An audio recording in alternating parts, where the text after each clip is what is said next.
All right, so we're diving deep into something I think a lot of us wonder about. Yeah. Does personality actually change over time? Right.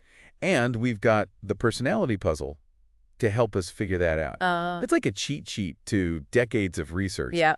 but way more fun than a textbook. Definitely more fun than a textbook. So where do we even begin with this? Well, the thing is, there's this really cool kind of push and pull Okay. between how much we stay the same versus how much we change. Mm-hmm. Like, you're still fundamentally you throughout your life, right? Right. But it's how that you-ness comes out that can really change. Exactly. Like, remember that kid in school who was always the center of attention? Yeah. Turns out those tendencies can actually stick around even as we grow up. Yeah, it's called rank order consistency. And it's one of the first things that surprised me when I started studying this stuff. Rank order consistency. Yeah, so it's not that your scores on, let's say, a personality test would be identical over decades. Uh-huh. It's that compared to other people your age, Okay. you tend to stay in roughly the same position. So, like, if we all took a personality test in high school, Right. and then we took it again 10 years later, Exactly. our individual scores might change. Yep. But, like, if I was more extroverted than you back then, Right. chances are I'd still be more extroverted than you 10 years later. You got it. Okay, I get it. But how do we know that's really true? I mean, are we just relying on people's memories from way back when? No, actually, there are these long-term studies Oh, where right. they follow the same people for years, sometimes even decades, No way. and they track their personality traits the whole time. And what do they find? Well, there was this one study that found a connection between how adaptable kids were in elementary school Okay. and how they behaved in job interviews 40 years later. 40 years later. That's wild. So this isn't just about, like, being shy or outgoing. No, It goes deeper than that, right? it does. There are links between early personality and all sorts of big life outcomes. Like what? Well, finding a romantic partner, how successful you are at work, even how you deal with stress. So are we saying it's like destiny then? Not necessarily, but it does make you think about the things that make us who we are. Right. Like, why are some of these traits so stable? Well, it's a mix of nature and nurture. Of course. But even in babies, you see these inborn tendencies. It's called temperament. Right. And it's partly genetic, so some of those early emotional and behavioral patterns just kind of stick around. So, like, a really shy kid might grow up to be a shy adult. Exactly. It's called heterotypic continuity. Heterotypic continuity. It just means the same underlying tendency can show up in different ways at different ages. So a shy kid hides behind their parents, Mm-hmm. and a shy adult avoids small talk. Exactly. Same root cause, different expression. Got it. So it's not just about being shy or outgoing, right? Right. It applies to lots of traits. Okay, but how does environment fit into all of this? Well, think about it. All those things around you shape your experiences. Okay. Like your physical traits, your gender, where you grew up, even your birth order. Hold on. Birth order affecting personality. Really? Well, some people think so. Okay. It's been debated for a long time. Yeah, I've heard of that, but always been kind of skeptical. Yeah, the research is mixed, but some studies say firstborns tend to be more conscientious. Huh. Maybe there's something to that whole oldest child is responsible thing. Maybe so, but what about other environmental factors, like, say, growing up in poverty? Yeah, that's got to have a huge impact. It does, sadly, and not just on opportunities, but on how people see themselves in the world. Right, it shapes who they become. Exactly, and here's where it gets really interesting. Okay. It's not just a one-way street. Our personalities and our environments are in constant conversation. What do you mean? Well, we gravitate towards environments that match our personalities, Okay. but then those environments further shape who we are. So it's like a feedback loop. Exactly. So like an introvert might love spending time at the library. Right. Which then makes them even more introverted. Exactly, and an extrovert might thrive at a concert or party. Which just amplifies that extroversion. Precisely, researchers call this person-environment transactions. Person-environment transactions. It's this constant interplay between who we are and where we are. Fascinating. So it's not just that we choose certain environments. Right. We actually shape those environments too. Exactly. Like if you've got a really conscientious person on a group project, Yeah, they're probably going to keep everyone on track and organized. makes sense. Whereas someone less conscientious might procrastinate or distract the group. Right, so each person is kind of creating the environment that reinforces their personality. It's like a self-fulfilling prophecy. In a way, yes, but all of this doesn't mean personality is set in stone.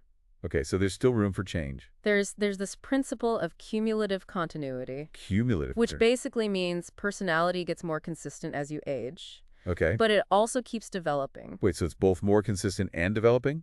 Yeah, it sounds contradictory, but think of it like building on a foundation. Right. As you get older, Your personality gets more defined, Okay. but you also get better at handling life, which adds new layers to it. Okay, so it's like our core self is solidifying, Mm-hmm. but we're also adding new layers to it as we go through life. Exactly. But what about those big personality shifts people talk about? Yeah, Like someone who used to be shy, suddenly becoming super outgoing. right. Those aren't just myths. Really? Yep.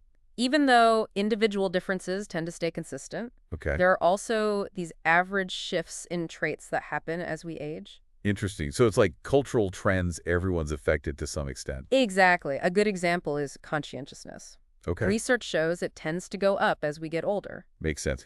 We're hopefully learning from our mistakes, becoming more responsible, Right. and maybe chilling out a bit more. Yeah, adulting has a way of doing that. Totally. But how do we know that's natural development and not just the times we live in? That's a great question, and it's where things get even more complicated. Okay. We can't ignore cohort effects, Cohort effects. meaning the era you're born in definitely influences your personality. So like someone who grew up during a war Yeah, might have a different outlook on life than someone who grew up in a time of peace and prosperity. exactly. And technology changing social norms, economic depressions, all those things leave their mark. So how do researchers even study personality development across the lifespan with all these variables? Well, it's a challenge for sure, but there are a couple of main approaches. Okay. One is cross-sexual studies, where you survey people of different ages at the same time. Okay. So you get a snapshot of how traits vary across age groups. But wouldn't that risk confusing cohort effects with actual developmental changes? You're exactly right. It's like comparing apples to oranges, Right? which is why longitudinal studies are the gold standard. Longitudinal studies. Yeah, that's where you follow the same people for years, even decades. So it's more. Definitely, but you get a much clearer picture of how individuals evolved over time. Okay, so what have these long-term studies shown us? Well, they back up a lot of what we see in those Smart Shot studies. Okay. On average, people tend to become more socially dominant, Mhm. more agreeable, more conscientious, and emotionally more stable as they age. So it's not just my imagination that my grandparents seem calmer and more agreeable than my teenage siblings. Nope, there's a lot of evidence to support that trend. Okay. Sometimes it's called the maturity principle. The maturity principle. Basically, the traits you need to function well as an adult tend to increase with age. Okay. But there's a little twist to this. Some Uh-huh. of those mature traits might decline in very late old age. Wait, seriously. So we revert back to our teenage selves once we hit a certain age? Not quite, but think about it. In late old age, career ambitions, social pressures, even the need to please others, Yeah. those things might become less important. Okay. Some people prioritize close bonds and emotional well-being over those go-getter traits. So it's like they've earned the right to chill out a bit. Exactly, but remember, these are just averages. Right. Individual differences are huge, and they persist throughout life. So some people stay pretty stable while others change a lot. Exactly, but even those changes usually come from the experiences and choices we make along the way. Which brings us to the big question. Yeah. Can we intentionally change our personalities? Oh, that's the heart of the matter, isn't it? It is. And the answer is yes. Really. We can actually change who we are. Yes, but with a big asterisk. Of course there's an asterisk. Nothing in personality is ever simple. You got that right. So if we can change, why don't we all just become the best possible versions of ourselves? Well, for one thing, most people just aren't looking for a complete overhaul. What do you mean? Well, they might want to tweak a few things, Okay. but deep down, they're pretty comfortable with who they are. Yeah, I get that. Like, I complain about my procrastination, but I kind of like the adrenaline rush of working under pressure. Exactly, and this resistance to change can be even stronger in people who might actually benefit from it the most. Like who? Well, people with narcissistic tendencies, for example. Okay. They often can't see their own flaws. So they don't even see the need to change. Right? Wow. And then there's the whole human tendency to blame outside factors for our problems. Oh, it's not me, it's the world. Exactly. It's easier to blame a bad boss or a difficult partner Uh-huh. than to admit our own personality might be contributing to the situation. So it's like we're blind to our own blind spots. In a way, yes. And on top of all that, we humans crave consistency and predictability. Right. But change, by its very nature, is disruptive.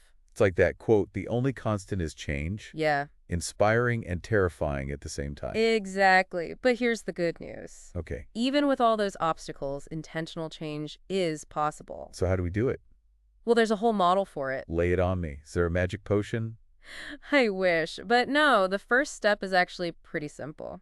You have to genuinely want to change. So it can't be something someone else is pushing on you. Exactly. It has to come from within. And just as important, we have to believe change is actually possible. Right. If you go in thinking, this is just how I am, Yeah. you're setting yourself up for failure. Exactly. It's like that whole growth mindset idea. Believing we can evolve and learn. Exactly. Okay, so we have to want it and believe it's possible. Right.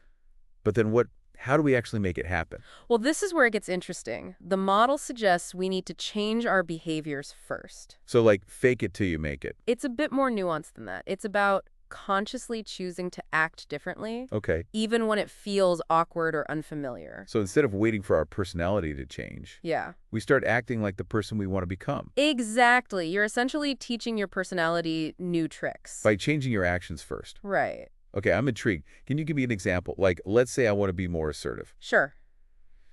Where do I start? Well, instead of waiting to feel confident, Yeah. you start small. Maybe you speak up more in meetings, Okay. or voice your opinion to a friend, Mm-hmm. or set a boundary with a colleague. And each time I do that, You're reinforcing that new behavior pattern. so it's like building a muscle. Exactly. The more you use it, the stronger it gets. I like that analogy. But this whole changing your behavior to change your personality thing, Yeah. it's kind of mind-blowing. It is a bit of a paradigm shift. It's like we're rewiring our brains from the outside in. In a way, yes, but the research suggests it can work. That's amazing. And it's not just about those big dramatic changes either, right? Right. Even small tweaks to your daily routine can have an effect. Okay, like I'm all about those low-effort, high-impact changes. Well, for starters, exercise. Exercise. Yeah, people who are physically active tend to be more emotionally stable, Okay. more conscientious, and even more open to new experiences. So that New Year's resolution to hit the gym might actually lead to a whole new me. It's certainly a step in the right direction. And here's another one that might surprise you: traveling. Traveling. How does that change your personality? Well, studies have linked it to increases in openness and agreeableness. Really? Yeah, and decreases in neuroticism. So booking that trip to Bali might actually make me a more chill and agreeable person. It's possible. Sign me up. But it's not just about the destination, right? No, it's about the mind that you bring to the experience. Okay. It's about embracing new cultures, challenging your assumptions, pushing yourself outside of your comfort zone. So it's the growth that comes from those experiences that shapes us. Exactly, and those experiences can have a ripple effect long after you return home. I love that. But what about the opposite? What do you mean? Like, what about those tough times in life? Do those change us too? Sadly, yes, studies have shown that job loss, chronic illness, or other major setbacks can Yeah. lead to increases in neuroticism. Which makes sense. I guess those experiences can really shake your sense of stability. Exactly, and it can make you more anxious and reactive. So it's like life throws us curveballs, Mm-hmm. and those curveballs can knock us off balance. Sometimes. But doesn't that contradict the idea that we can intentionally change our personalities? Not necessarily. It just highlights that we're constantly interacting with our environment, Right. and those interactions shape who we are. So it's not about avoiding hardship altogether, Right. because that's impossible. Yeah. It's about how we choose to respond to those challenges. Exactly. Do we let them define us, or do we use them as opportunities for growth? I like that. We have more agency than we realize. Absolutely. And there's actually some research that suggests Yeah. that a moderate amount of stress and adversity can be good for us. Wait, really? A little bit of struggle is good for us. It seems that way. How so? Well, it seems that navigating those ups and downs, Mhm. learning to cope with setbacks, Right. and developing resilience are all part of what helps us mature and evolve. So it's like that saying, smooth seas don't make skilled sailors. Exactly. But how much adversity is the right amount? Well, that's the tricky part. Too much stress can be overwhelming, For sure. but too little might leave us unprepared for the challenges of life. So it's all about finding that balance between comfort and challenge. Exactly. And that balance might look different for each person, depending on their personality and experiences. Makes sense. So it's about knowing yourself and what you can handle Mm-hmm. and pushing yourself just enough to grow without breaking. Exactly. Wow. It's fascinating how all these pieces fit together. Yeah. Our biology, our environment, our choices, and even the unexpected twists and turns of life. It's a complex tapestry, for sure. It really is. And it's constantly being woven and rewoven. That's a great way to put it. And we're not just passive bystanders. Right. We're active participants in the creation of our own personalities. Absolutely. And it reminds us that personality, while rooted in some stable factors, is ultimately a dynamic and ever-evolving process. So we've talked about the why and the how of personality change. We have. But before we wrap up this part of our deep dive, Yeah. I'm curious, Yeah. Are there any, like, overarching principles that guide this whole process? You mean like cheat codes for understanding human nature? Exactly. Are there any? As a matter of fact, there are. Okay, I'm all ears. I love a good cheat code. Well, researchers have identified 7 key principles that shed light on the interplay between continuity and change in personality. 7. Okay, you're going to have to walk me through these. Well, we've already talked about the first 2. Right, cumulative continuity and the maturity principle. Exactly. So we're becoming more consistent as we age, Right. and we're hopefully developing those essential adulting traits. Yeah. What else is there? Well, the plasticity personal reminds us that change is possible throughout life. Okay, but it probably takes some effort, right? It can, but it's good to know there's always hope. I like that. So what's next? Well, the role continuity principle suggests that the roles we choose to play can influence our personality development over time. Roles like what? Like being the jock or the artist or the leader. Oh, so the choices we make about how we present ourselves to the world can actually shape who we become. Precisely. Wow, okay, what else? Then that's the identity development principle. Identity development. Yeah, it basically highlights how important our self-perception is. Okay. As we develop a sense of who we are, we tend to act in ways that are consistent with that self-view.